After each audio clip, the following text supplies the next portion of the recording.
Jesus asked the man his name, and he answered, Legion. You're still listening. This is our final transmission.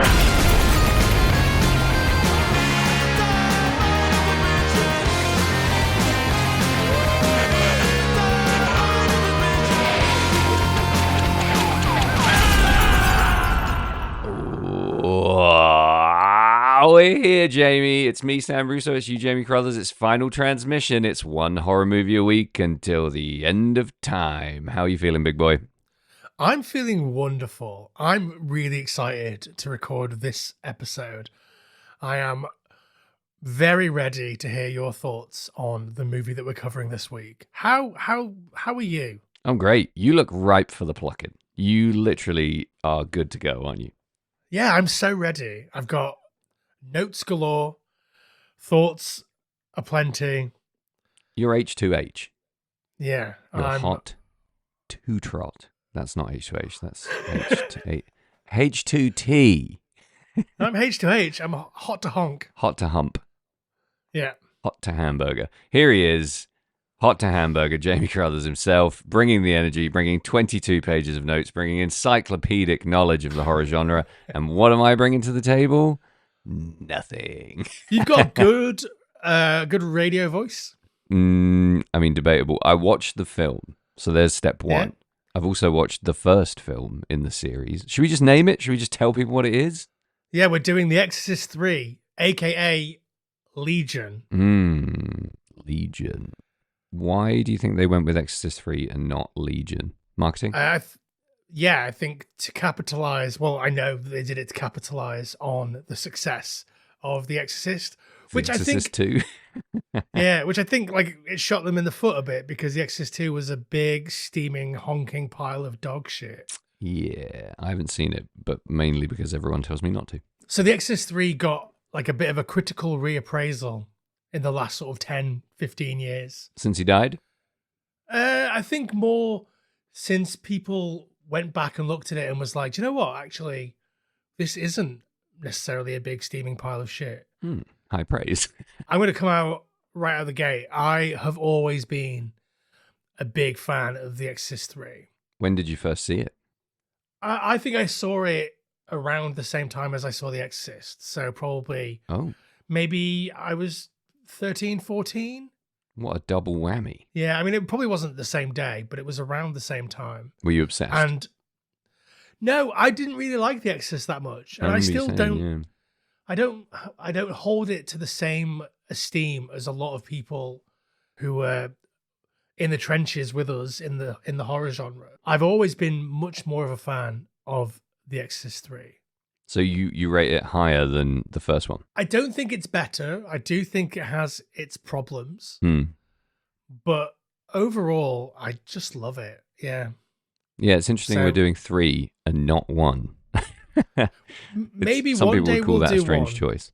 Enough has been said about 1. And I mean, I'm not going to lie to you, Sam. Quite a lot has been said about 3. Really? Yeah, I think enough has been said about 1. I have 2 different books on the first Exorcist movie. Crikey.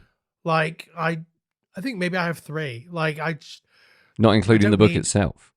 Not including the book itself, yeah. Heck. Which I have. I have right here. There it is. Have it on hand just in case I quiz you. I don't know where this is from, but it says it was $5.99, so that means it's probably relatively recent, right? Yeah. Books are, that's the price of a book. Yeah.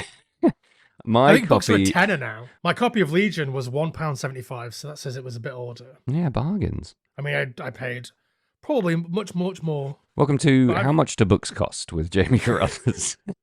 So you had never seen The Exorcist 3 before, I'm guessing? Nor had I even the remotest inclination to do so, because all I'd really been told is the second one is an absolute dong fest.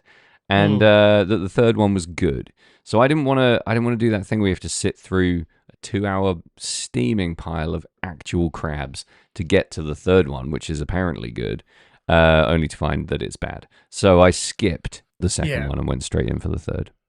Well, I think that's the fine way to do it. So The Exorcist 3, a.k.a. Legion, is directed by William Peter Blatty. Splatty based himself. Based on his own book. He had nothing to do with The Exorcist 2.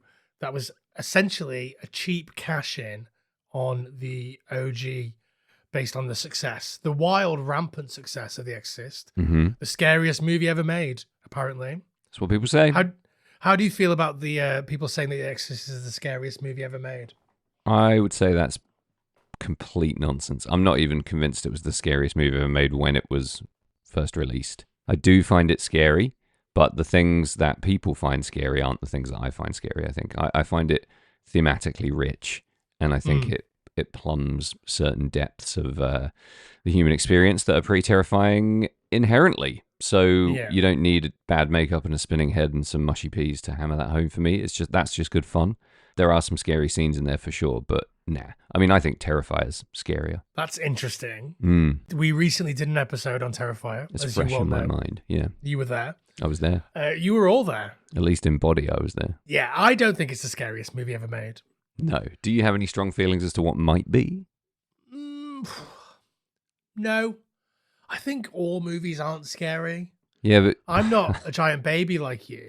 You're somewhat desensitized, Jamie. You've seen thousands of horror movies in your life, and none of them have made a dent. Not even a bit of a woohoo. The first time that I saw Saw, I was living on a boat, and the boat would move as boats are wont to do. It was moored against like a jetty in Hebden Bridge. Which is where? Canal in Hebden Bridge. Is that in Wales? No, it's in West Yorkshire. Carry on. Just like periodically, the boat would like grind against the jetty, making a really strange feeling go through my body, and also a horrible noise. And that was happening. I think the first night I lived on the boat, I watched Saw for the first time, and that was happening. Great idea.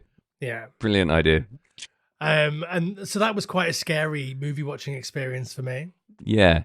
So what you're saying is I'm a baby because I find films scary, but you need literal 4D immersion to even feel anything to do with a film. That you need to be in a full-on Back to the Future simulator to even I guess for the movie to resonate on any level. You need rectal vibrations to feel fear. But I got them, and it was great. It was. I will remember that experience for my entire life. Nice. I mean, that is one way to watch Saw, I guess. Night one, living on a boat, alone, in terror. I think I double billed Saw and Identity. Have you seen Identity? Yeah, is that the John Cusack? Yeah. Yeah, pretty good. John C. McGinley, he's in there. Good old boy. Taylor Pruitt-Vince. Taylor Vince, friend of the pod. Friend of the pod. This pod has no friends. We keep saying that. I like saying friend of the pod to anyone that we've ever mentioned before. I would go as far as to say friends of the pod. It's a short list. Ben Small, Rue Pescod. That's it. Yeah, Chelsea. Yeah, friend of the pod. And Pruitt-Taylor-Vince. Vince. What a dream team. So don't watch The Exorcist II. You don't need to do it. Skipped it. I think it has recently had a new Blu-ray release, and so is also kind of getting a bit of a cultural reappraisal. Oh, I know what's going to happen. You're going to do a Book of Shadows on me. In a couple of weeks, you're going to be like, I tell you what, I've rewatched Exorcist 2, and I think it's amazing. We're going to do it on the pod. Absolutely not. Definitely no chance of that happening. I'll believe it when I see it. You believe it when you don't see it. Yeah, I'll believe it. The day I die, I'll be like, Jamie, you were right. Exorcist 2 does suck. I'll be like, quick, let's record these thoughts. We've got an episode coming out in 3 weeks. Fucking hell, if my dying thoughts are about The Exorcist 2, I will have some serious deathbed thoughts about how I spent my life. This is William Peter Blatty's second movie. Yep. He also directed The Ninth Configuration, which is also low-key a sequel to The Exorcist. He loves the world of the occult. Yeah. I love The Ninth Configuration. Yeah? Did you ever see the movie adaptation of Catch-22, Joseph Heller's book? No, and I haven't read the book, even though everyone tells me to. Sorry, everyone. Well, okay. Well, that's a book that was deemed like unfilmable, and they made a movie out of it in the end, and I think it's fucking great. Interesting.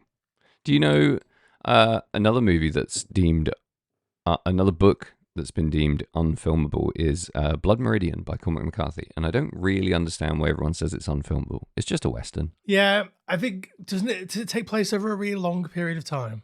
Yeah, quite a lot of movies do that, in fairness. Yeah, that's true. I think, are they making a TV series? I think I heard. Don't know, I think James Franco made a bad movie out of it that you can watch if you have the stomach. I mean, I have plenty of stomach, but not enough. Not enough for that. No. No, I imagine it's a rough hang. Horrific, though. Could be a good horror. Yeah, true. But anyway, yeah, Ninth Configuration is good, and it feels a little bit sort of tonally like the Catch-22 movie, which I like Okay. a lot. Would recommend, but I also hugely recommend that you read Catch-22. I think when I was 15 and I had like just read The Steppenwolf by Herman Hesse and The Catcher in the Rye, I was like, Catch-22, this is the book for me. It's that person, which, you know, you are too. I think you would get a kick. I like that person. Why don't you, Sam, give us a synopsis of The Exorcist III? I can see you shaking your head. Give us a synopsis, and then we will go to a break, and then we'll come back, and then you will tell me how much you fucking hated this movie. I can't flatly refuse to do this synopsis, but I'm not going to promise our listeners that it will be in any way coherent. Okay, listen. The Exorcist III is the story of Kinderman, the detective from The Exorcist, investigating a series of grisly, suspicious murders in and around the same fucking monctuary priest place where the first film happened and where the first guy died. So, Kinderman's back. He's investigating some murders and he suspects a supernatural edge. He then encounters a ghostly figure from his past in a jail cell. And then Satan comes around. I think that's not necessarily true, but that happens to my. But my the spirit of that is true. Yeah. At which point he must do mortal battle with evil. Yeah. Okay. I would say that Kinderman is back. He's investigating a series of murders that echo murders that happened in his past. Yes. And he's confronted with a supernatural culprit that may be a familiar face to fans of The Exorcist. That's a good tease. Nicely done. No spoilers there, but I mean some mild spoilers there. It's The Exorcist 3. What do you want from me? Yeah. You should have seen it by now. All right. Shall we take this little break, come back, and then you can tell me if this is a Psycho 2 or a Texas Chainsaw Massacre 2. Oh boy, what if it's neither? All right, let's dip and have a break.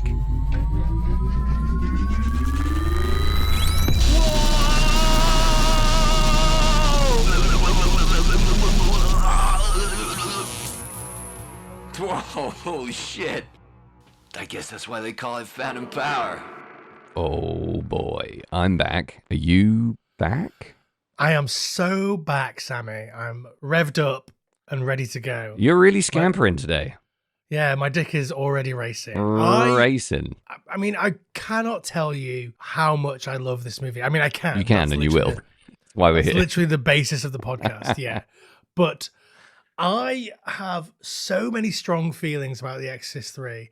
I am terrified that you're going to tell me that you thought it was a piece of shit. I'm in the weeds here. I have no idea. I've really enjoyed sending you messages like, I have watched this week's film with absolutely no expression or any lean either way, just as flat and statement of fact as humanly possible. Yeah, okay, well, with such a solid idea of the plot in mind, I'm sure our listeners would love to know a little bit more about how you feel having rewatched The Exorcist 3, presumably for the first time in at least a week. I think it's been probably 3 years, but I'm still waiting for you, Sam, to tell me how you felt. I'll be honest. Your honest. overall broad thoughts.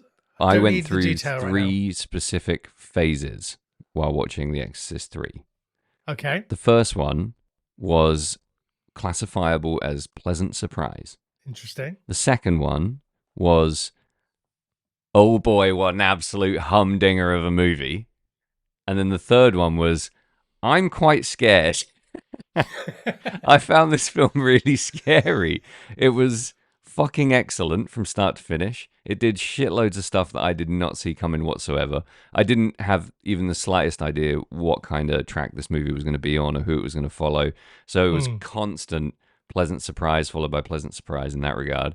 And I found myself at the end pulling the fucking blanket up to my face and saying things like, I'm quite scared.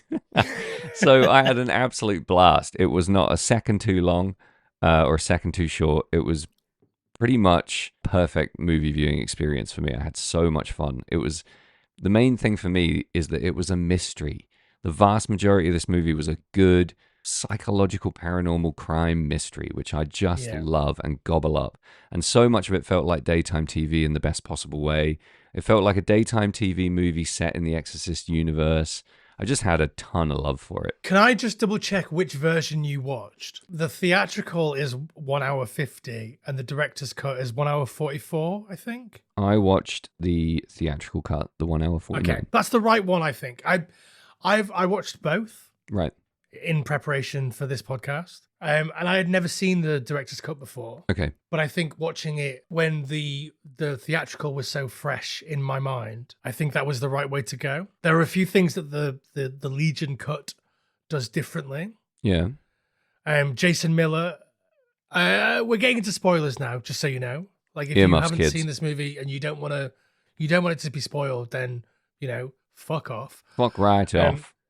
But yeah, Jason Miller as Father Karras does not appear in the Legion cut. Wow. It's all Brad Dourif as that character. Wowzers trousers.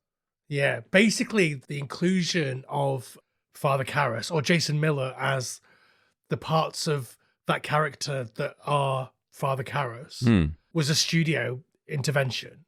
Wow. Wait, And the studio did something cool. What? But completely by accident. Okay. One of the main flaws in this movie is that the character dichotomy between like the Gemini killer and Father Karras is confusing. What makes you say that? I think the theatrical cut of this movie asks a lot of you in terms of like paying attention. Mm. And I mean, I'm fine with that, but some of these kids with their fucking pogo sticks and Tamagotchis, they are like got very short attention spans. So in 1990, I mean, we're talking the radical decline of the modern attention span. A lot of Tamagotchis and pogo sticks popping around then. Exactly. The fact that we're splitting this character into two actors does make it confusing if you're not fully invested. If you are fully invested, I think it's fine. Yeah. But it is interesting in the Legion cut that it's all Dourif all the time, including even the photo that they show of Father Karras in like the diner scene. Oh, weird.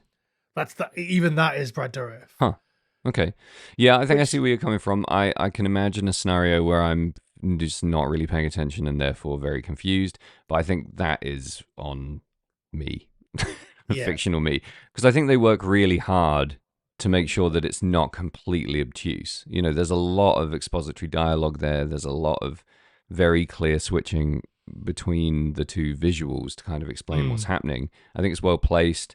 I don't think it's done poorly. I think that's way more on the audience. I kind of love the interplay there. And I think, and again, I'm speculating because I haven't seen the director's cut, but I think something would be lost in that final moment where he begs to be shot. If that was old Dourif. That doesn't quite work for me. It's really emotive to see old Dimmy Karras there in the flesh because it makes you realize just how hardcore he's been tortured and for how long. He's been trapped. I mean, he does not look well. He looks older. I felt like they did a really good job of making him look pretty scary at times, but then very sympathetic at other times. Yeah, some of the stuff that I read was that basically he pickled himself in alcohol for 30 years or however long it'd been since the original. Yeah. And therefore was not able to deliver the full performance. And that's why they split it between Brad Dourif and him. It's bizarre because that's actually what I assumed. I assumed there was a reason it wasn't him the whole way through. And that reason was probably health related in my assumption. So that makes a lot of sense. This movie is a Brad Dourif movie. He absolutely brings it. It's his performance. Like Brad Dourif is an insane character actor that has like found himself in the horror genre and is constantly almost, I would say, the best that the horror genre has to offer. Mm. And his performance here is one of maybe the all-time great performances ever. He's a pretty fantastic actor. He's a real scene stealer in this. I mean, for me, George C. Scott carries the whole movie, I would say. He's so rock solid and fascinating to watch, and incredibly interesting, and does things with the dialogue that you just don't expect, that makes you go, fucking, I would never in a million years have thought you were going to deliver that line in that way. Plus, he's just really smoking it on an emotional level. He's really bringing a huge, like a pretty vast emotional palette and really living every scene. I think he throws his entire self into this. And then when you have him acting in scenes with Brad Dourif, when Brad Dourif is just bringing this completely next level performance, it's an absolute fiesta. I low-key hoped that this is like a Wolfen to you. You know how you were completely blindsided by how incredible Wolfen was? It's more that I was really surprised that Wolfen was a real film. Like, it had a plot and some legit actors, and the action resolved in a climax of some kind. Like, I was just amazed that at that point in the pod we hadn't had many like real movies. I feel similarly about this. This is better in my opinion. It's way more fun to me for my sensibilities, and it's way scarier, way scarier. Yeah, I mean, I think there are very few things about this movie that I don't love. But I love all of the interplay between Kinderman and Father Dyer. Yeah, superb. It's such a hilarious. Fun friendship. Yeah, very cool. I love all of his interplay with basically everyone as well, but I think he works really well with Nancy Fish, who I love as well. I think she's brilliant. Seen her in a bunch of stuff. Always really like her style and the sort of weird energy that she brings. Yeah, great in The Mask. She is great in The Mask, yeah. She's sort of got ballerina-y vibes. She's very stern a lot of the time. She's really good fun. And putting her against another very stern kind of immovable object type character is just ripe for all kinds of really interesting dynamics. So there's just so much going on with character in this film. There's almost, dare I say, too much happening. We've got beloved past characters. We've got crazy, wild new ones. We've got people coming in and out, left, right, and center. You never really know, who's going to come and who's going to go and who's going to die specifically. Nobody's safe in this, which is something I love in a good mystery plot. And we do have this overarching, don't really know what's happening feeling for the most part, which keeps you pretty much on the edge of your seat and ripe for, big stabs of pretty crazy horror. A lot of really great horror visuals in this. A lot of really standout shots and scenes and whole sequences. It feels like they took everything that worked in the first one, turned it up to 10, and didn't really worry if it, alienated some kind of classic stiffo, boring Exorcist I purists. They weren't worried about that. Yeah, I mean, I wonder if, there's something freeing about coming in after a dog shit sequel. I mean, I guess the expectation wasn't incredibly low because this film was pretty panned on release. But the idea of coming in, and you're the original author, coming in and having a singularity of vision. We've talked about this before, but I think that some of the choices that George C. Scott makes are incredible. Yeah. But as William Peter Blatty makes as the director are absolutely choices that a seasoned director wouldn't make. And like I say, we've talked before about the novice director and how they just see things differently. Yeah, there may be breaking rules they don't even know exist. Exactly. There's a couple of scenes that are so insanely shot. But incredibly thought through. Everybody's always shot from below chest height, always upwards. And it makes you just feel so weird when you're looking at everyone. There's that one scene when fucking Kinderman is talking about the carp, where the camera is so close on this two shot. It's this is a shot that would be reserved historically for a close-up, for a one. Yeah. But it's a two shot with both characters cramped into the frame. It's so weird. Doesn't one of them even say you're standing really close to me or something? Yeah. It's the same when they're in the booth. It's the same when they're in the car.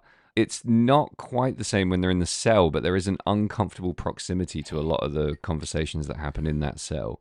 Yeah, I think the cell shots are really beautiful because you always have those two shafts of light. Yep. And they vary as to where they are depending on like what's happening in the scene.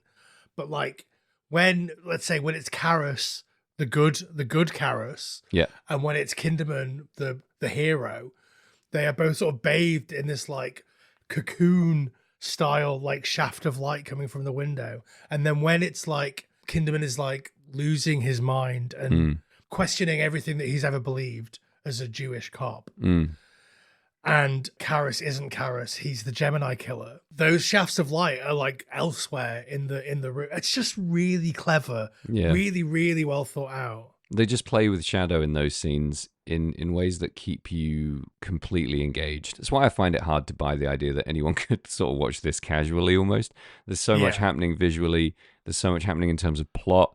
There's so much that hooks you in because it's a product of The Exorcist. You know, it's part of that universe. It's the writer, creator, director showing you everything that he wants to show you all at once.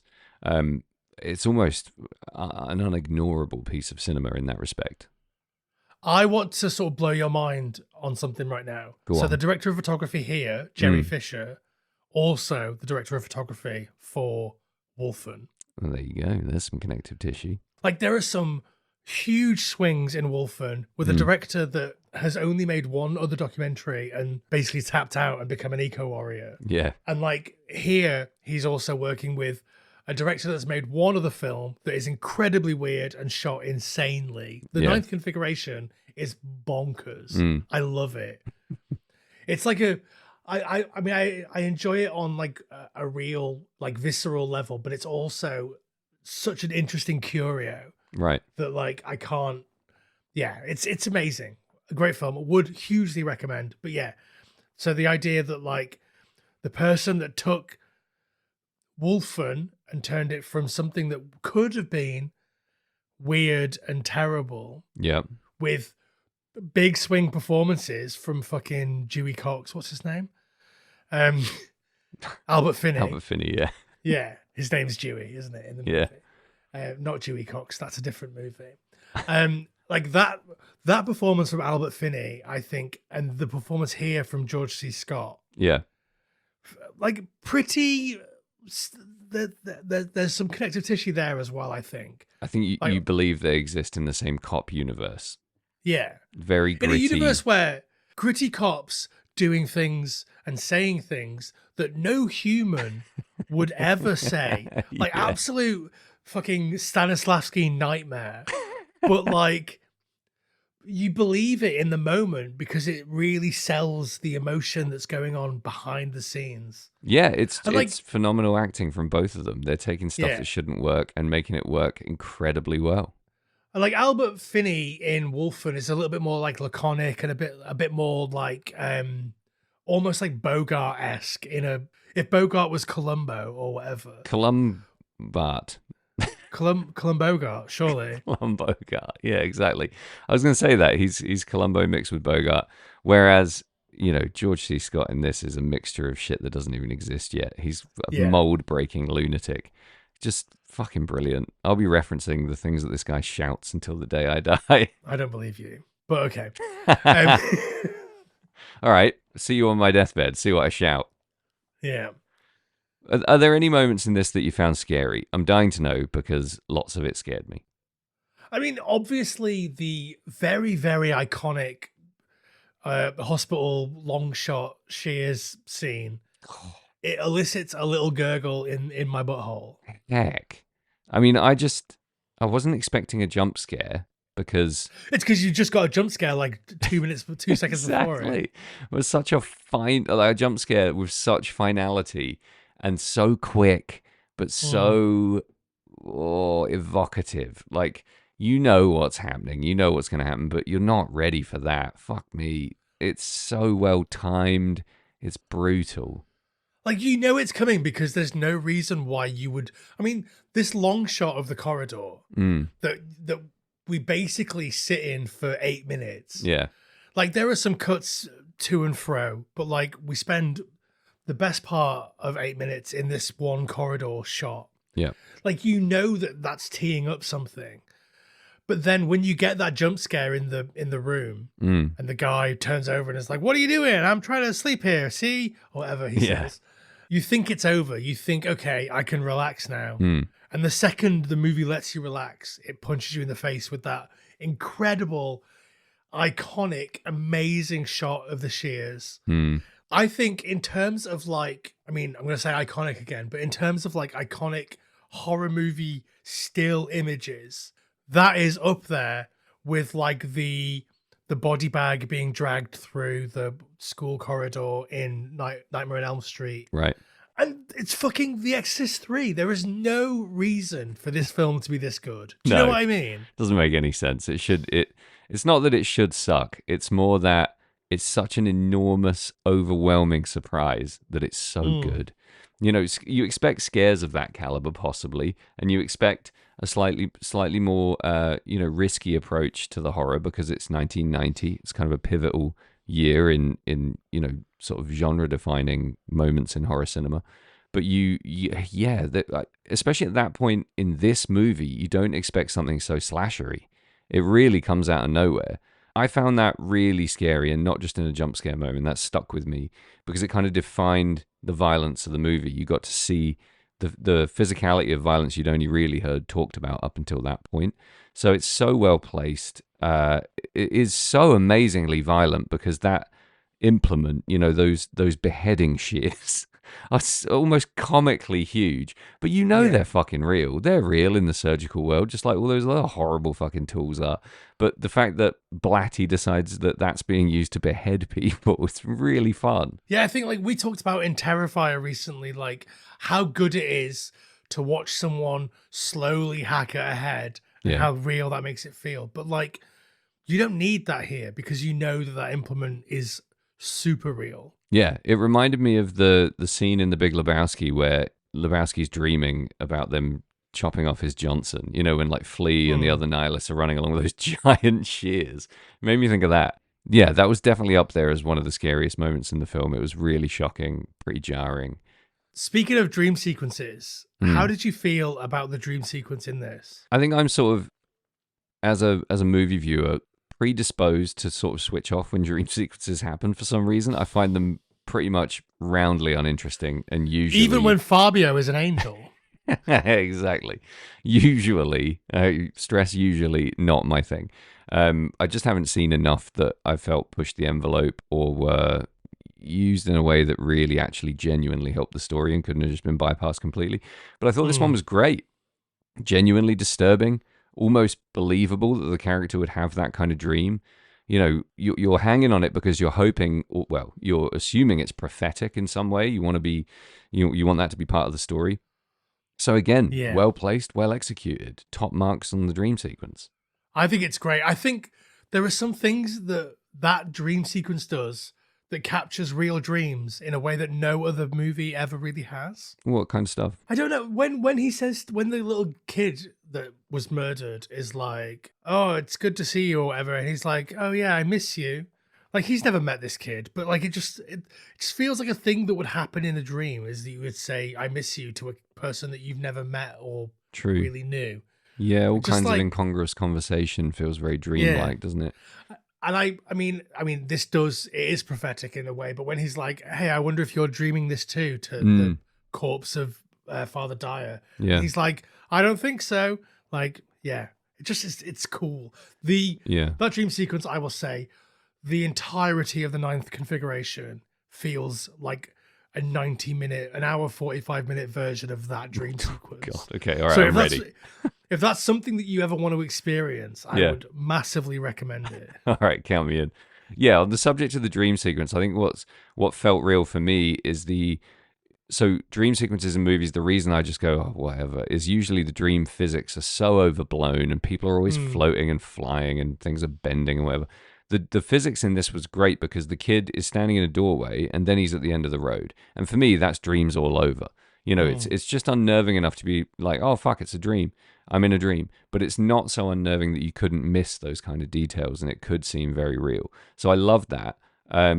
And the other thing that I thought on the similar line to the dream sequence is because the dialogue is so realistically dreamy in those scenes.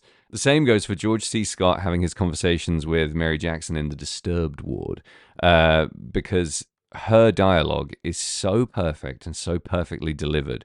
I must have had hundreds of conversations like that when I worked in the hospital. It just felt completely real and also totally surreal and otherworldly and dreamlike. It's so funny in that scene. I think, George C. Scott is funny throughout this entire movie. Yes. But it's so funny in that scene when she's like, "Are you the radio repairman?" And he's like, "Yes." And she's like, "Look at my radio." And he's like, I see it. And she's like, "No, you don't. That's a phone." Got you. It's a phone. Some radio repair guy you are. There's nothing there. Yeah, but then she also says it's okay. Lots of people would make that mistake. And you're just like, fucking yes. Yeah, so good.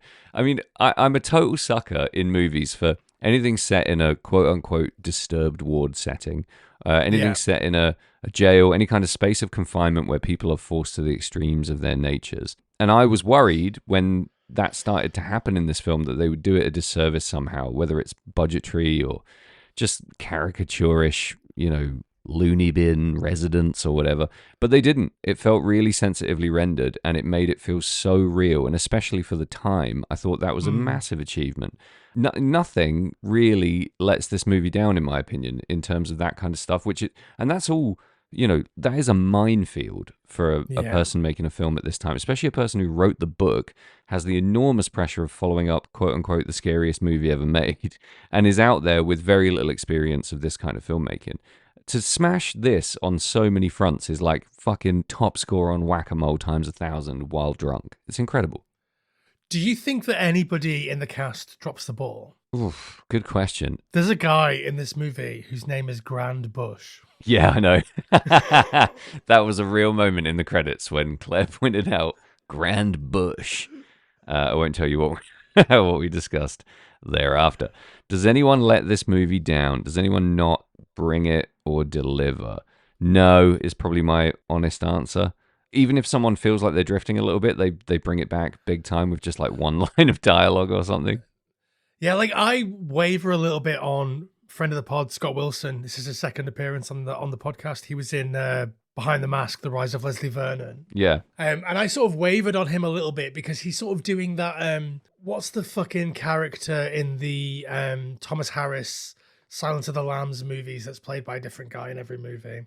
That's like his Hannibal Lecter's doctor. He's sort of doing that character. I can't remember his name. The scene where he's like rehearsing his lines so he can talk to Kinderman is so good.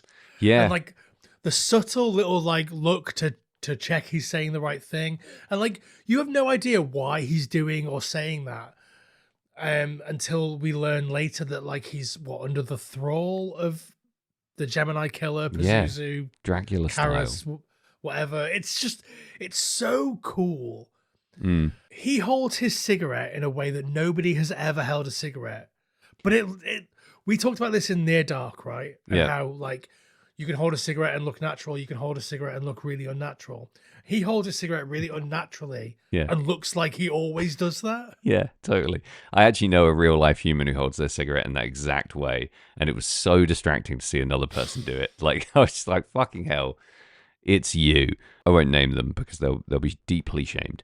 I had the exact same feeling. I thought, here's a facilitating character that might be slightly dull if we have to spend too much time with them, and I was just proved instantly wrong by the entire scene that you just described and the fact that he has an incredibly surprising death.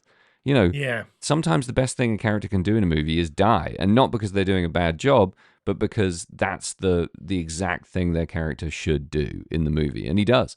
I agree. His subtle look down at his notes while he's talking to Kinderman is so funny. It's laugh out loud funny in the middle of a really tense and mystifying scene. So for the movie to balance those emotional extremes and for an actor to pull that off, I just can't fault that. I think he was the only person who I thought, all right, this guy, and then basically did a full 180 within 2 minutes. Yeah, I think maybe the only other person that I would point to as sort of letting it down is the guy that is the principal in Buffy, who just yells in his entire scene. He's just yelling about like why you can't take fingerprints in the hospital or whatever. Oh, I found him kind of funny. I think He's the principal in Buffy. Yeah, he's Principal Flutie in Buffy. Wait, so what's this guy's name in the movie? Dr. Friedman. Hold on. Okay. Fuck me. Two things. Let me address your point. Yeah, he's a bit much, but I like the big shift in energy. At that point, not everyone is shouting, so I think one guy shouting is totally necessary. But I've just confirmed something from looking at this cast list that I fucking knew was a thing that I forgot to look up. First of all, it is Larry King in that opening diner scene, for those who are wondering. The real Larry King.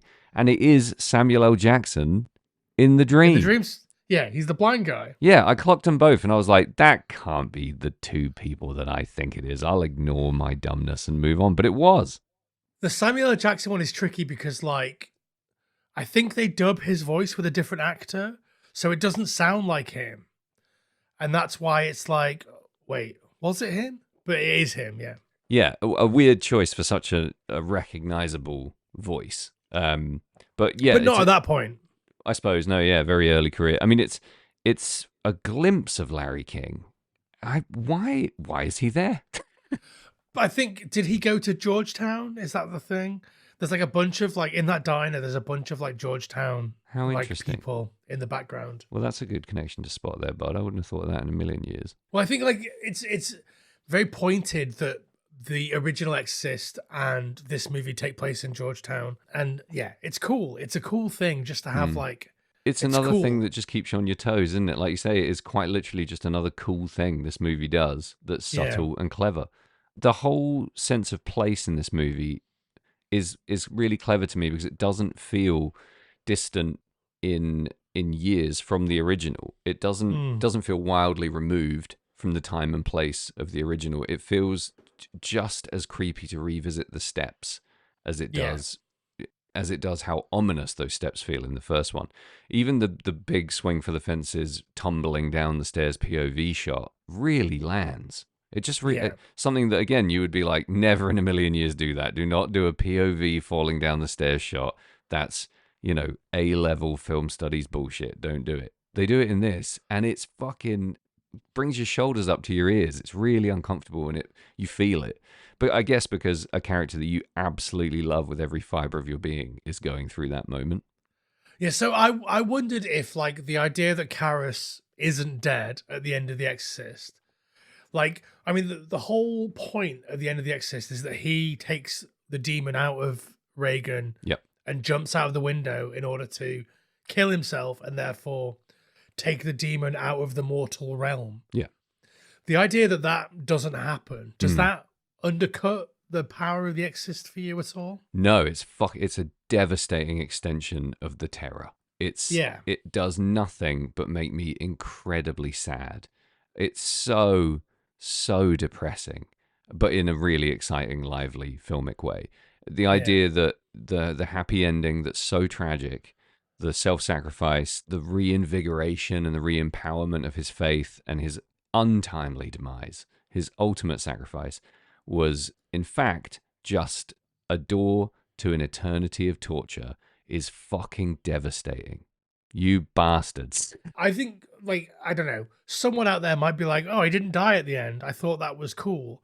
But, like, the idea that, like, he didn't die at the end and has just been sat for 15 years with the demon inside him and the fucking Gemini killer also inside him, as brought along by Pazuzu, is one of the most, like, scariest cinematic concepts you could ever consider. Yeah, it's so fucking bleak.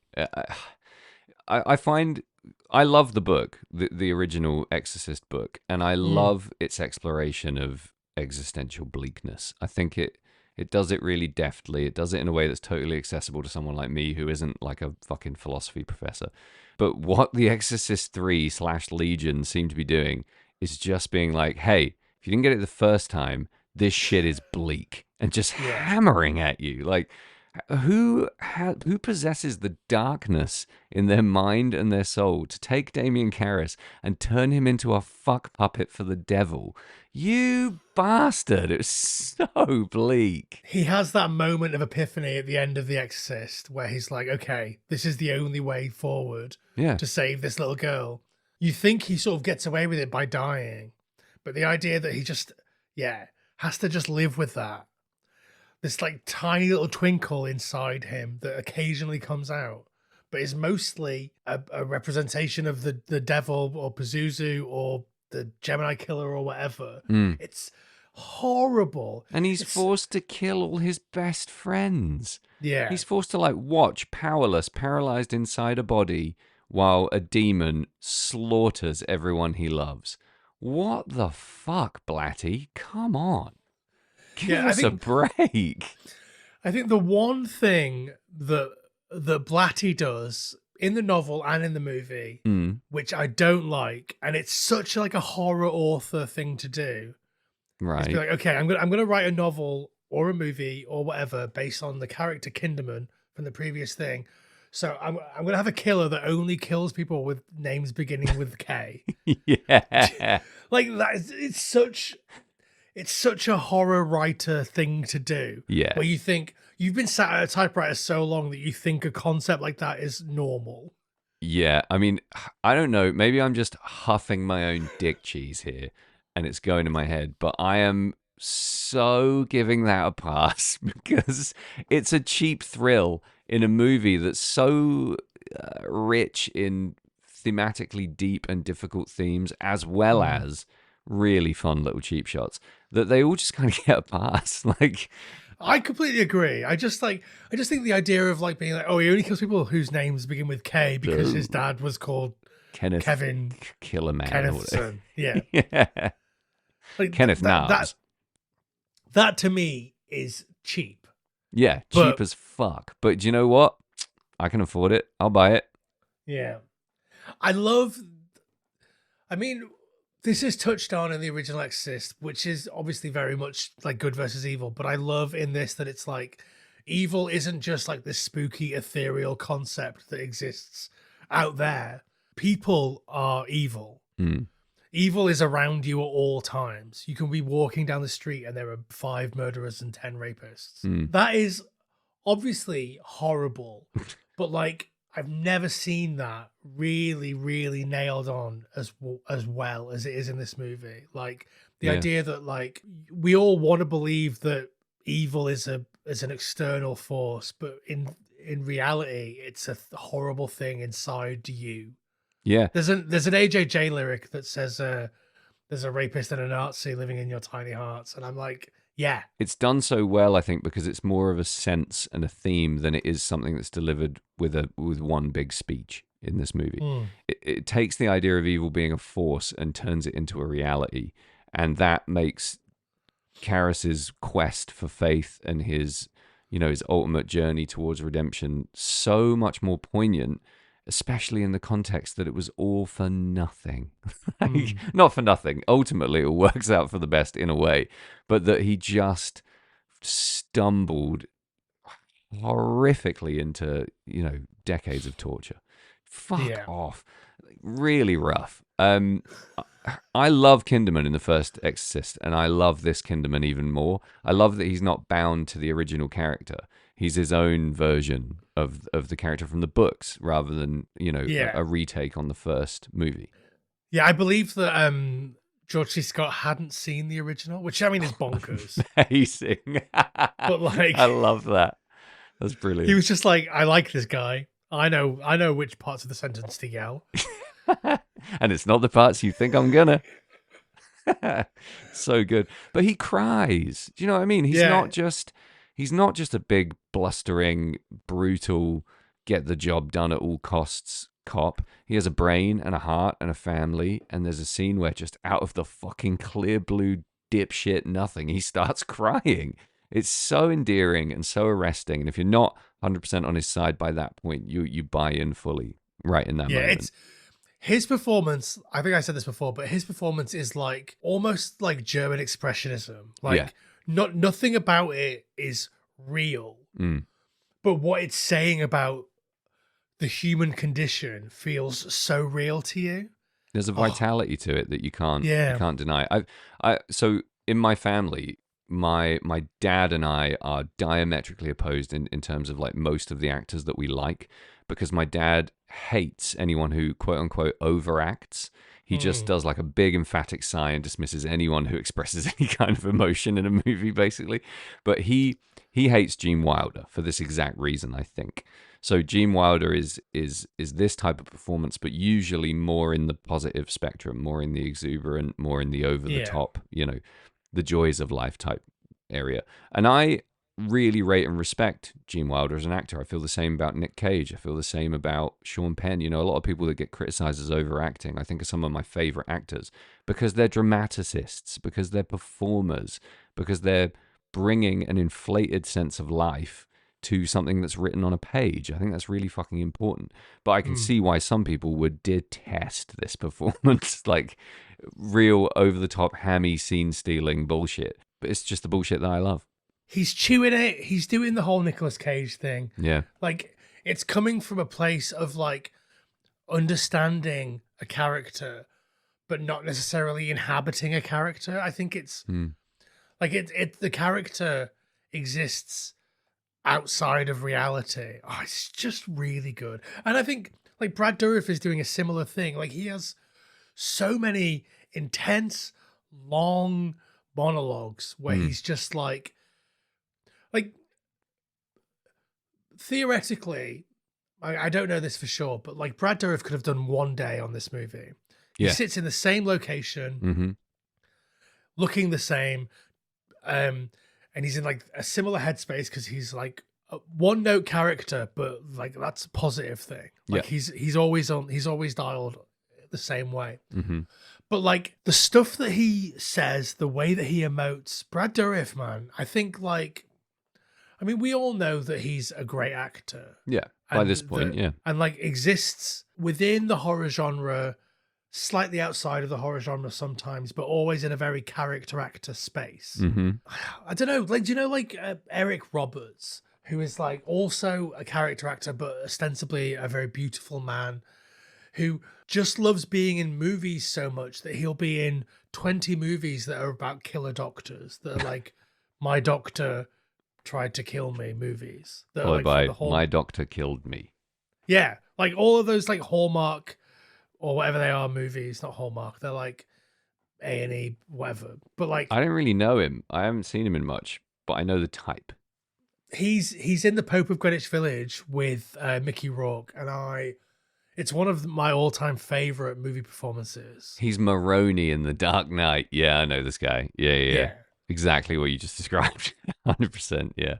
Dourif is above and beyond that because of the icon status of some of those classic horror roles. I mean, he's Billy Bibbit to me forever, but this ain't your daddy's Billy Bibbit. This is a completely different world of character acting, and that just shows so much scope. I don't understand how one human can be both those people. It's completely bananas.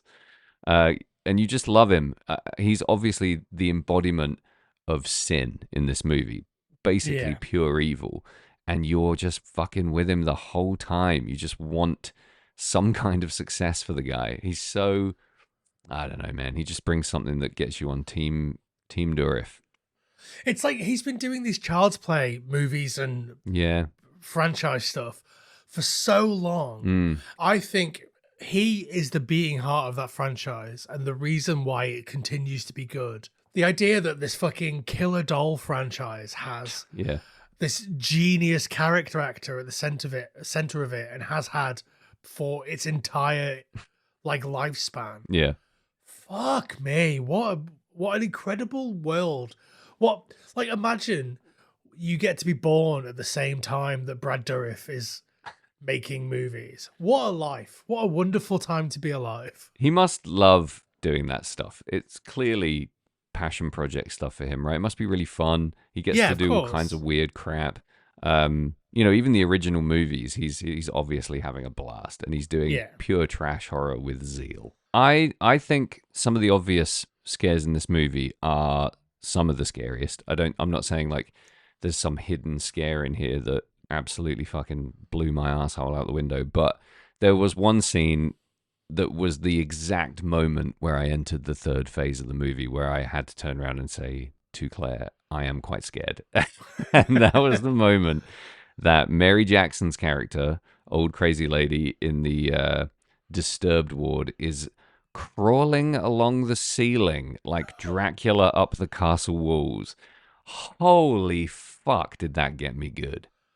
Yeah, it's so weird as well. Like the way that that's presented in the movie, like it's inhumanly fast. Yeah, but Like, also a totally appropriate speed. It's like a motion of movement that looks really fast, but it's yeah. not that fast. It's really upsetting. Yeah, it's not like Benny Hill sped up. It's No. like it's just fast. Yeah, and it's silent and it's above him and Yeah.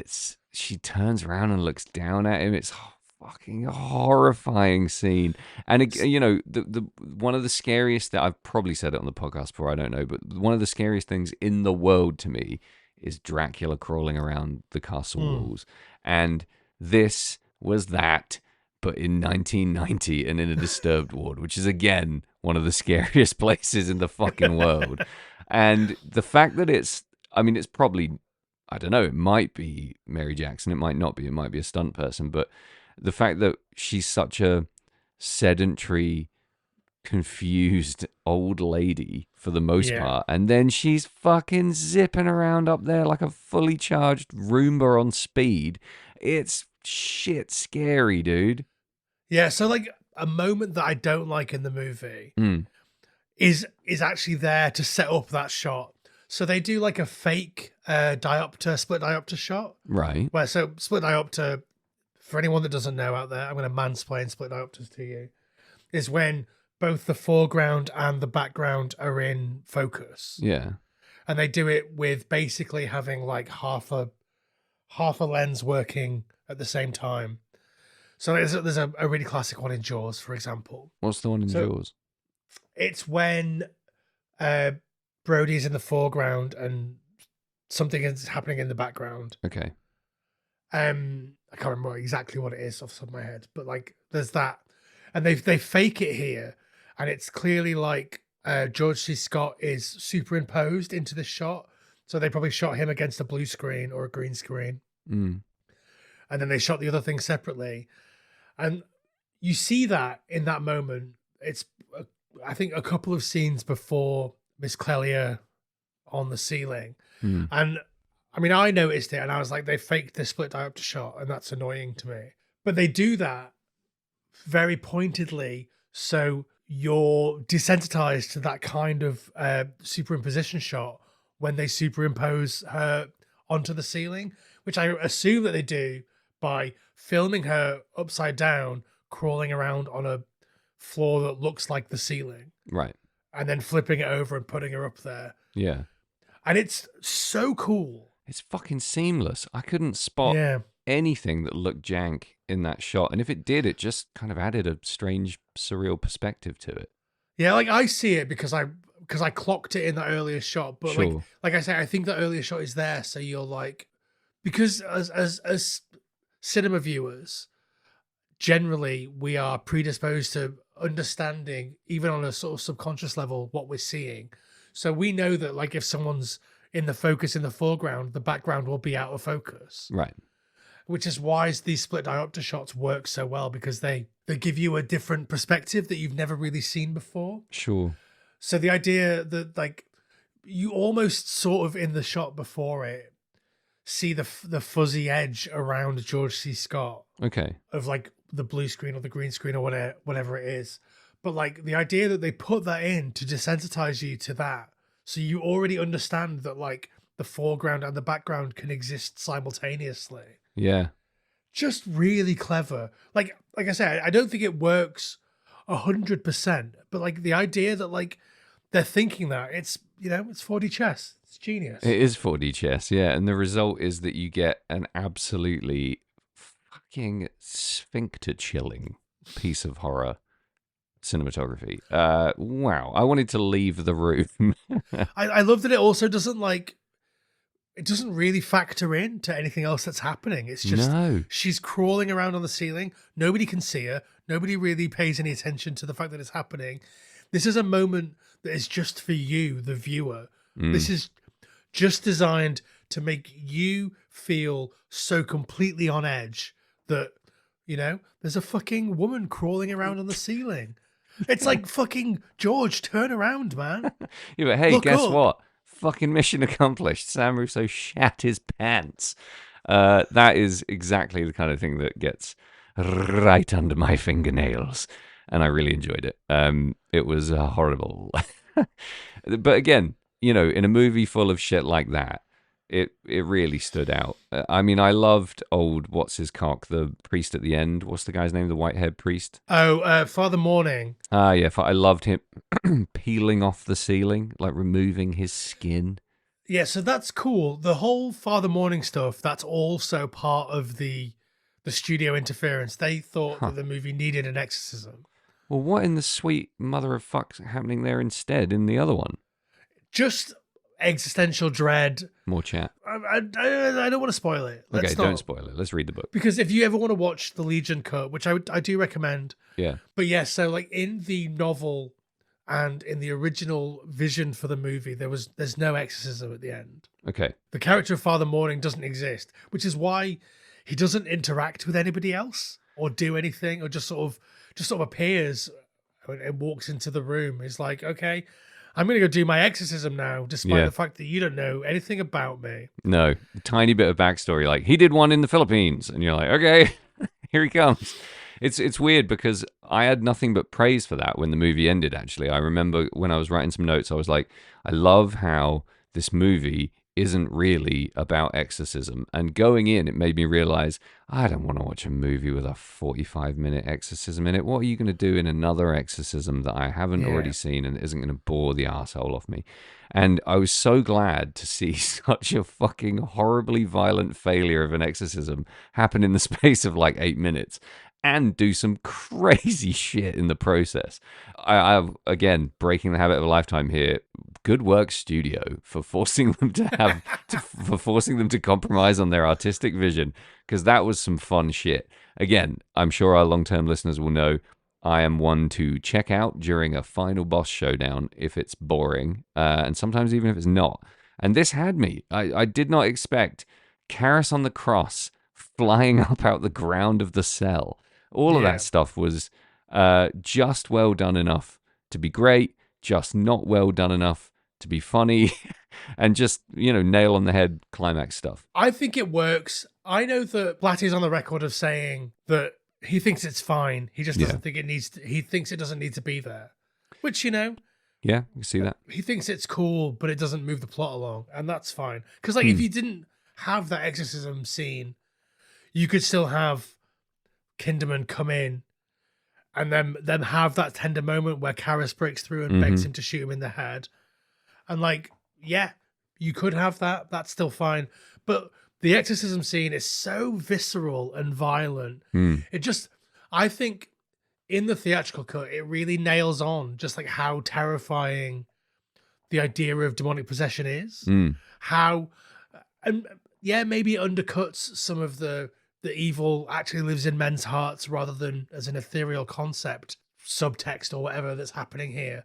But I love those moments because you just get some interesting violence, which the interesting violence that you see throughout the rest of the movie mainly happens off screen or nearly happens, like his daughter's head in this shears. Oof, where she yanks it out, and then you're like, wait, did that cut her neck anyway? Like, they don't tell you for fucking ages. So close, yeah. Yeah, it just simmers, and you're like, wait, is she just slowly bleeding out just off screen? Like, what's happening? I have no real negative thoughts about the theatrical. I do think that the Legion cut is good. Yeah. But similarly to Nightbreed, I grew up watching the theatrical cut, the quote unquote butchered version, right? Not the director's vision. Yeah, I'm happy with it in both cases. I mean, I love the director's cut of Nightbreed. We did an episode on that. Yep. But I'm more than happy with what we got. I'm talking a bit more speculatively, but to me, it feels like this is potentially more fun, but the other cut might be slightly elevated in terms of technique because it doesn't need a big Hollywood showdown. It doesn't need an exorcism. It talks its way to a climax that is ultimately horribly tender violence. So Yeah, I think maybe you can't release The Exorcist 3 and not have an exorcism. You can't make a movie called The Exorcist 3 and there's no exorcist, with no in that exorcist. movie. Yeah. Also, I like. So for me, the reason it was effective is alluding to exactly what you just said in a way. The slightest hairline crack in the shield of your faith, and evil is flooding in, and you will be burned to a crisp or peeling yourself off the ceiling.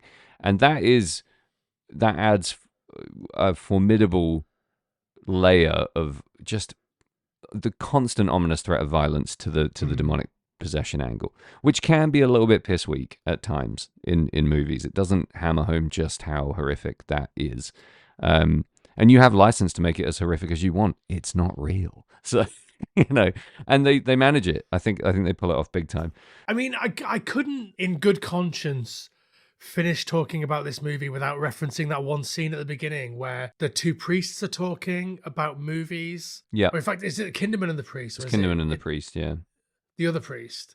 Yeah. And he's like, I'm going to go see It's a Wonderful Life. I've seen it 38 times. What's your favorite movie? And he goes, The Fly. Just like... So good. So good. And then like someone else says something else and he's like, yeah, that's what you said about Eraserhead. Yeah, it makes the movie... It makes it feel modern, that conversation, for some reason. They're talking about movies. It's almost like Kevin Smith. Like, yeah, exactly. It's that vibe. And that speaks to Blatty's sensibilities, I think. It gives him a pretty great sense of humor. It shows that he can write modern characters.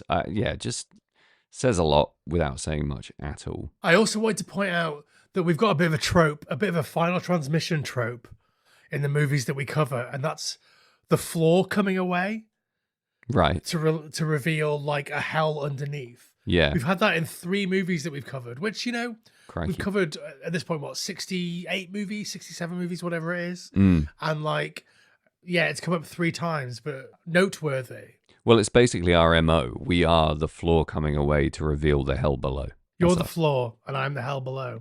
Yeah, it's a great lyric. That's actually my only moment that took me out of the movie. That effect wasn't 100% perfect to me, and I think it was better here than it was in 976 Evil and the other time that we saw it, which I can't remember. Oh no, I quite like it in 976 Evil. I mean, I like it, but it doesn't look good. Goes on too long, yeah. But the problem was, Karras is speaking and it's a bit jerky and it's cut a little bit poorly maybe. But again, didn't exactly ruin it. Just wasn't 100% bang on. Yeah, one last thing from me before we go to break and then come back and all right, wrap Columbo, up. Fucking hell. Did you think there's a shot in this and I was like, are we talking about Vietnam here? There's like the shots of the helicopters against the sun. And I can't see that without thinking about Apocalypse Now or, a million fucking Vietnam movies. And I was like, okay, so what are we trying to say about Vietnam? And then that was it. I couldn't think of anything. Couldn't quite get there. There is a reference to a dead Vietnam soldier in this, isn't there? And there is a sort of slightly, I wouldn't say out of place, but a sort of allusion to something Vietnam-esque. It made me think more of the opening scene from the first movie, where they're in Iraq. Are they in Iraq? Yeah, when they're finding the Pazuzu statue. Yeah, it felt like a modernized reference to that, possibly. I didn't make the immediate Vietnam connection. It felt reminiscent of that opening scene. Yeah, I can't see a helicopter silhouetted against the sun, against like the deep red sun, without thinking about Vietnam. If you listeners have any kind of idea why they might be referencing Vietnam here, please get in touch. You can drop us an email at FT Horror Show. You can message us via our social media accounts at FT Horror Show on TikTok and Instagram. While you're there, you might as well give us a follow. Might as well. Send one of Jamie's hilarious posts to a friend, an acquaintance, a crush. And while you're in the phone mindset, why not rate and review this podcast? Make sure you're subscribed and make sure you have automatic downloads turned on so you don't miss the insightful and cutting edge reviews such as this one. Yeah, just do it, you putz. What are you waiting for? Use your thumb, Do the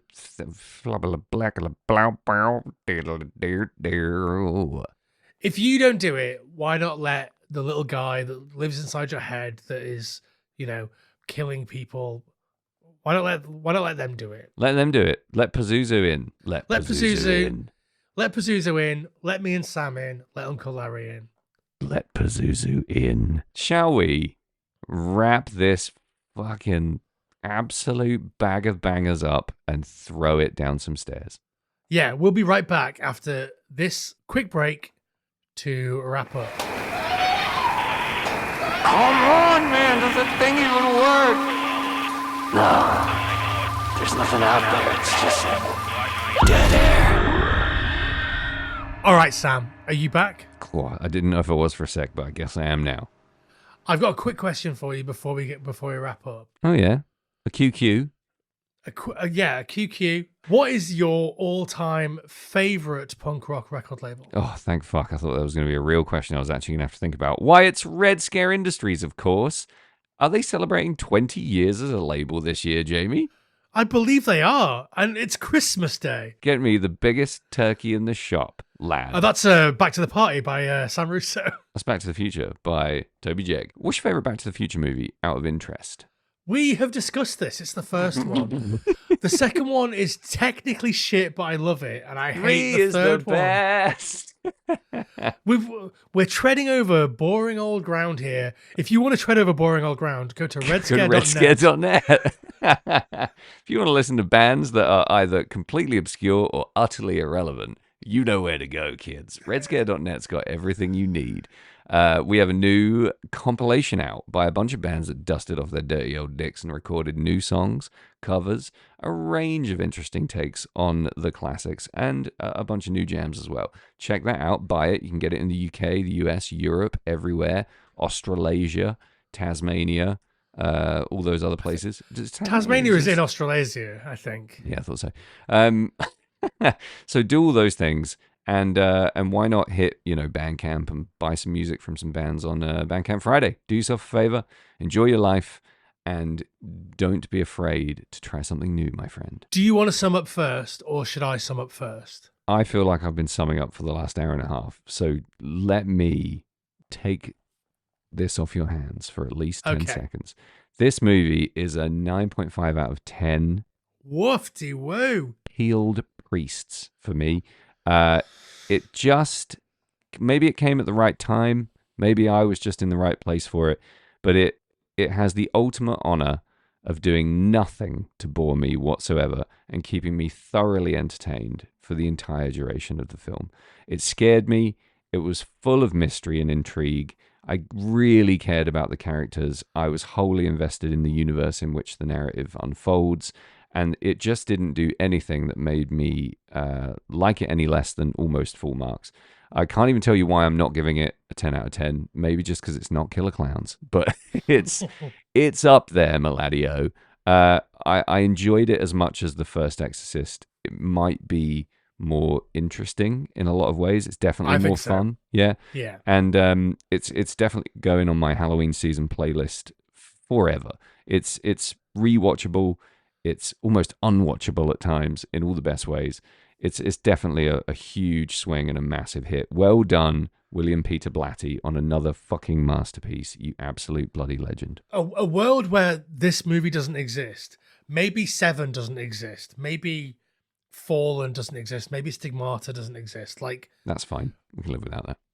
Sure. I love Fallen. You must love Fallen. You're a Denzel household, right? Yeah, but I can fucking live without Stigmata. Let me tell you that much. Well, yeah, that's fine. Stigmata is fine. But imagine a world where Seven doesn't exist. I think this, no, and The Bone Collector, and all of those sort of great, horrible thriller movies. I feel like maybe they don't exist without this movie. The idea that you can take a police procedural and make it fucking horrible. Did that exist before this? I don't know if it did. I had the very strong impression watching this that Hereditary wouldn't exist without this. Interesting. Speaking of Gabriel Byrne, it felt like there was almost nothing really to directly reference off, but it's spiritually and in terms of the kind of horror that it is, that uneasy, suddenly jarring, followed by a jump scare. The rhythmically and in terms of cadence, it felt very Hereditary to me. The first time I saw Hereditary, I had the very, very same kind of scare feelings. It had some Twin Peaks vibes to me. It just had a little bit of everything I like. So yeah, I totally take your point that maybe a lot of really cool people saw this and stole bits of it. I think so. The idea of like taking a police procedural and moving it into a weird place. I mean, I don't think this invented that because like stuff like Kolchak the Night Stalker existed before that and stuff like that. And like there were a bunch of like proto X-Files type things that were percolating around this time. But doing it with such a straight face.